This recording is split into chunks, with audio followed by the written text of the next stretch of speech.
మనం basic sentiment ఏంటంటే ఇందులో తెలంగాణ ప్రభుత్వాన్ని సాఫ్ట్గా వెళ్ళి ఉండొచ్చని కొంతమంది కొట్టారు.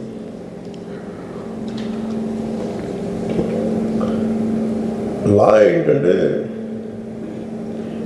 నేను శాసనసభలో నేనేం చెప్పాను, ఇఫ్ ఐ మేక్ మిస్టేక్, నేను తప్పు చేసిన పనిషన్స్.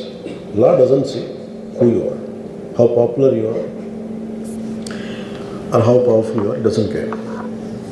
ఇప్పుడు అందుకనే నేను అందుకనే చెప్పాను, even if I make mistake please punish. అంటే లా షుడ్ నాట్ ట్రీట్ ఈ ప్రిఫరెన్షియల్ ట్రీట్మెంట్ ఇవ్వకూడదు. No preferential treatment for anybody. That's what law says. వాళ్ళు వెళ్ళి ఇది జరగటం వల్ల ఏమైంది జరిగిందంటే జరిగిపోయింది. ఒకసారి తెలియదు మనకి ఒకసారి నాకే కొన్ని పరిస్థితులు ఎలా ఉంటుంది, అక్కడ ఏం జరిగింది నాకు అర్థం కాదు, అరుస్తూ ఉంటాను. నాకు వాళ్ళు ఏం చెప్తున్నారో నాకు వినిపించదు. పాపం చనిపోయినప్పుడు నిజంగా క్వైట్ పెయిన్ఫుల్. సినిమా కుటుంబం ఒక సినిమా చూడటానికి వచ్చి ప్రాణాలు కోల్పోవడం అనేది ఒక చక్కని సాయంకాలం. They want go back to they home. ఇంటికి వెళ్ళి దే వాంట్ ఓవర్ డిన్నర్ ఇంట్లో కూర్చొని ఆ ఎక్స్పీరియన్స్ షేర్ చేసుకుంటే అలాంటి ఈవినింగ్ ఏంటంటే ఒక కుటుంబంలో చాలా బాధాకరం.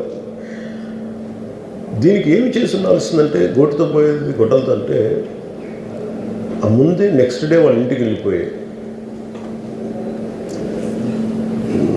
హీరోకి కూడా తెలియకర్లా, అల్లు అర్జున్ గారు కూడా తెలియకర్లా, ఇంకా ఎవరన్నా వెళ్ళి డైరెక్టర్ ప్రొడ్యూసర్స్ వెళ్ళి మీ బాధలో మేము ఉన్నామని చెప్పుకోవాల్సి.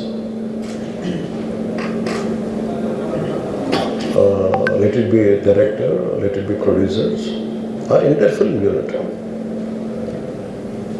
వెళ్ళి చెప్పుకుంటుంటే ఫస్ట్ అది రప్చర్ అవ్వకుండా ఉండేది.